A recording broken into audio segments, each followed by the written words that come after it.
And the Lord God formed man the dust of the ground and breathed in his nostrils the breath of life, and man became a living soul. I teach that a baby is not a living soul until it breathes. Because you're a heretic. I'm considered a great heretic for teaching that. Yeah, you are. But then again, if a man goes by the King James Bible, he's bound to be a heretic these days. Peter Ruckman doesn't believe the King James Bible.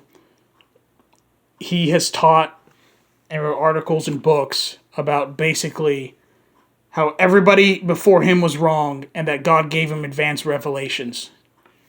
And if you don't buy his books, that, you know, you're not going to have these revelations. That guy's a heretic, okay? And this is why I refer to people who follow this guy as rucktards, because they don't believe the Bible. They believe what Peter Ruckman says about the Bible, whatever it is, okay? And so I don't teach that abortion is murder, like the brethren do, and for that reason I'm considered a heretic to some of the brethren. But I'm an old dog. I've been around a long time. You know, I've observed that the Pharisees always went about matters of sex. Is it lawful? It's ironic because Peter Ruckman stole a couple men's wives, and he was very pharisaical. He would insult pretty much anybody. You know, he wrote some insanely racist things in Bible notes that he has.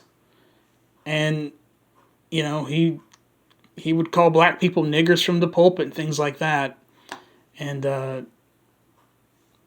now he's trying to teach you that murdering a child isn't really murder.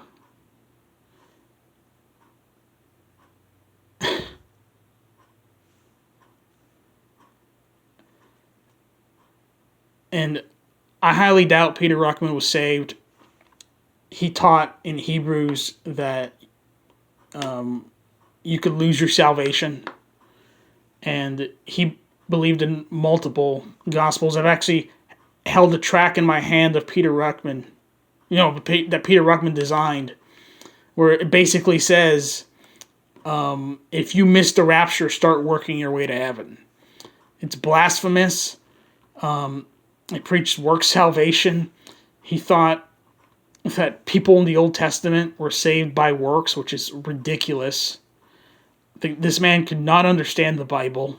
He can't even understand that a baby is a human being, and here he is about to argue that it's pretty much like an animal. A man to put away his wife for every cause. And the thing is, about those kind of things, you don't want to get hung up on those things. Some of the brethren get so hung up on this thing, you know, abortion is murder, abortion is murder. They show you pictures. What are they trying to prove? They're trying to prove the thing looks like a person, it is a person. That's what Darwin taught. So he's trying to equate people who understand that murdering a baby is wrong. He's going to equate that to Darwin. That, you know, if you think it's human, unbelievable.